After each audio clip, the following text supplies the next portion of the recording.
Li Türkiye'yi leşkeran bi domandina tradisyona derbekar di 12 İlona 1980 da bi destanına ser rehberiye sivil darbeye leşkeri kır. Di encama vi darbeye leşkeri da Türkiye ve geriya zindanek besinor. Bi 7,000 insan ketin ber lepirsini. Hatın bi çav kirini, bi hazaran jî hatın girtin. Bi sedan insan li işkencexana û zindanan ji ber işkence û muameleya xerab mirin hatın kuştin, bi hazaran kes seketman.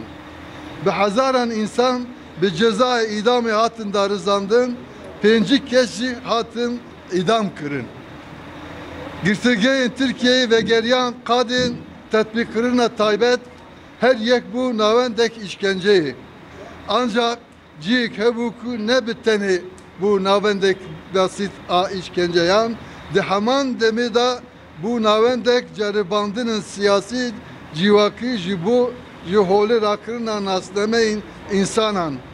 Bu dibistanek asimilasyonu kurlisel teslim girtina insanan hatı bu avakırın.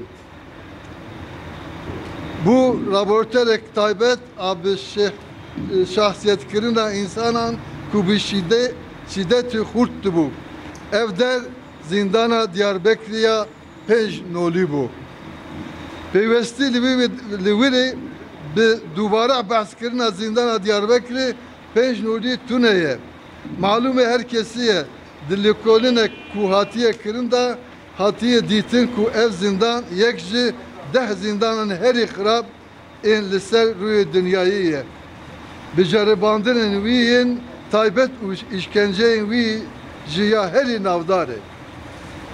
A ev zindana pejnoli ku jiyana bi hazaran insanan da şopu işin kur iştibu li gori bir yara hükümetten neha de 20 cotmehe 2022 da hat belakırın.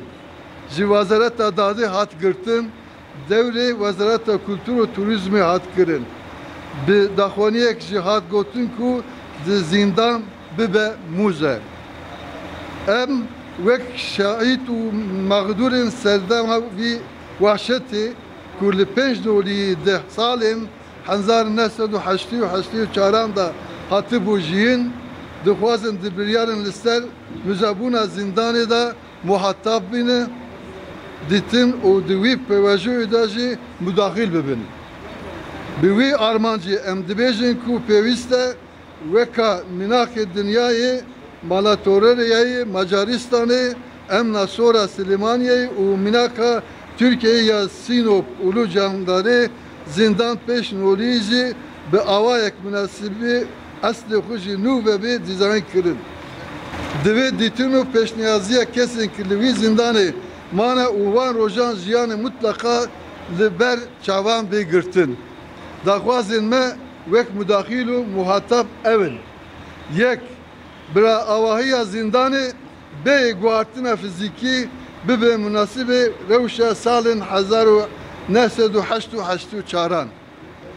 Du, nüfus û wêneyên li ser diwarê zindanê li gor atmosfera wan rojan bi efektên dîtbarî û vicdbarî bêne şer berkirin. Çen berkirin. Sisê, navê kesên ti zinanê da bi işkence hatine kuştin, tarîh û cihê mirina wan bi nivîskî bê tespît kirin, li cihê wan bê nivîsin. 4. Di komkirina materyalên müzeyê da divê Wezareta Dadî û Wezareta Kültür û Turizmê xebatê bi hevkariya me bimeşînin. Bi vî münasebetê em carek din ji raya giştî ra ji parêzvanên heq û hukukê ra ji alîgerên aştî û mafê mirovan ra bak dikin ku ji bo zindana pêşnolî bibe navenda hafizayê valdar bin li daxwazên me yên mafdar ên di wî mujarê da xwedî derkevin û piştgirî bikin. Em ji herkesî û ku piştgirî didin wan daxwazên me ra ji hemû kesayet û saziyên sivîl re spas dikin. İnisiyatîfa Müze Hafızaya Zindana Pej Noli.